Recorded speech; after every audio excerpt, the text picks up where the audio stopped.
Welcome back, mga kaaldab. Ito na naman po ang inyong lingkod, si Mr. Destiny. At magbibigay tayo ng pinakamainit na update po ngayon sa social media. Well, kumpirmado nga po mga kaaldab na magkasama na sila Mengay at si Alden Richards. Hindi na ito madedenay dahil nahuli na po natin. Meron na po tayong ebidensya, meron na po tayong resibo. Isa ito sa rason kung bakit po ako masaya dahil kahit ano po yung sabihin nila, may pinapakita tayo. Ngayon tahimik sila kasi hindi sila makaporma, mga kaaldab, dahil kumbaga huling-huli naman po talaga yung din pong pwesto at tayo ni Betcha, ni Benchen, kumbaga gayon din ang tayo ni Mengay. Hindi po ba? Kaya nga po naghahanap sila ng butas para makita na mali tayo. Pero hindi eh. Hindi po ba? Lalo tayong kumbaga naging kampante, naging matatag.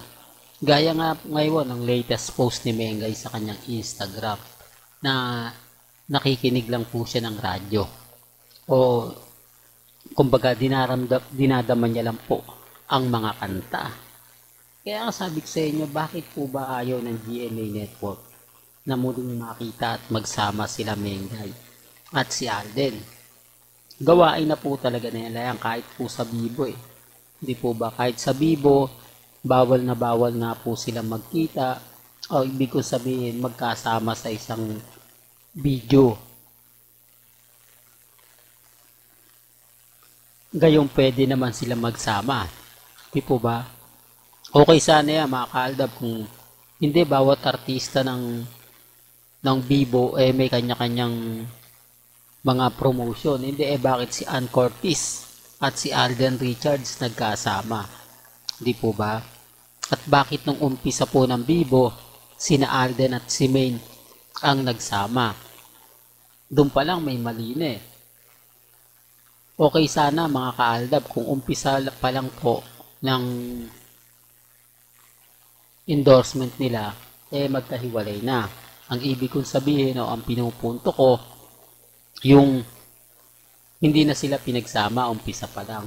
Doon mga kaaldab talagang masasabi natin na bawal talaga sa Bibo o yun talaga yung policy ng Bibo na sa mga endorsement nila may kanya-kanya, hindi talaga nila pinagsasama. Kaya lang umpisa pa lang pinagsama na eh.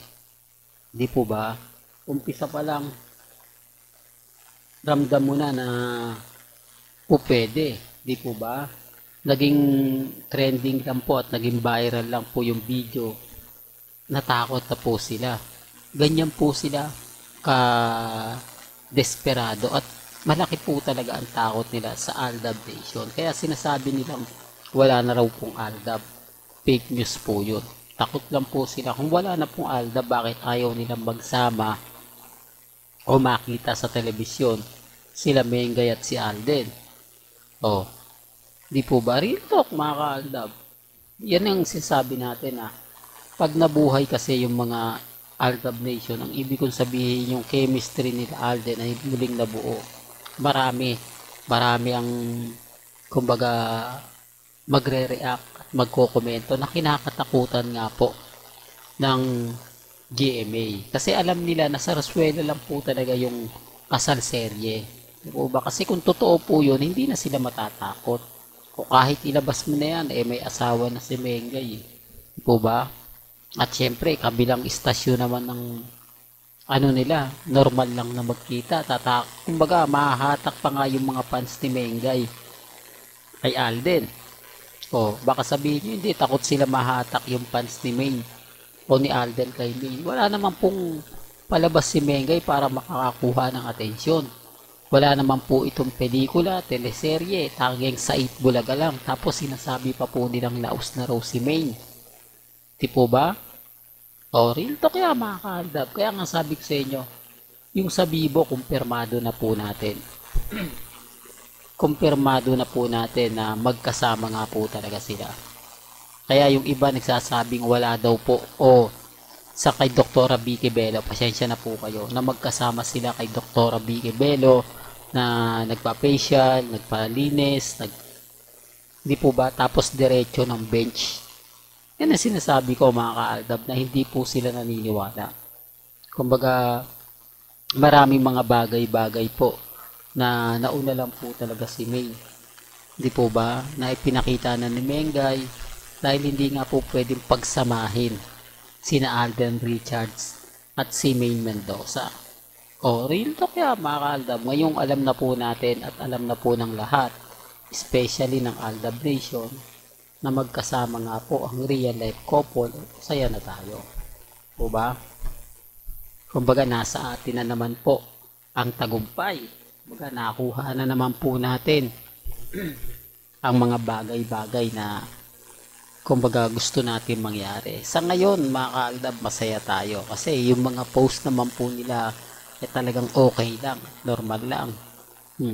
Birthday celebration ni Congressman Arjo, punta ka po kayo ng Facebook page nila, maraming mga komento ron na walang ganito, walang ganon. Patapos na po antayin nyo na lang po. Pag dumating po yung point na natalo na si Congressman, nagkaroon ng mga bagay-bagay na ganito, at pagpasok nga po ng 2025, doon lang po tayo magkakaalaman. Doon lang po natin malalaman yung mga bagay-bagay na gusto pong maintindihan at maliwanagan nga po ng Aldab Nation. Kaya nga po ako kampante lang, matatag, hindi basta-basta nagpapatinag kasi alam po natin yung relasyon ng real life couple. Di po ba kaya sabi ko sa inyo mas marami pong alam ang mga mamis, mga titas, mga senior kesa po sa akin. Pero tahimik lang po yan. Maraming mga silent Aldab na alam po nila yung buong istorya at buong kwento pero hindi sila pwede mag-react, hindi sila pwede mag-komento dahil yung account nila talagang malalaman, di po ba? Kaya pag iba yung gumawa ng dummy account, gagawa na lang po sila ng dummy account tapos magsasabi sila, iba rin po ang system. Ako, ano lang yan, fake account yan.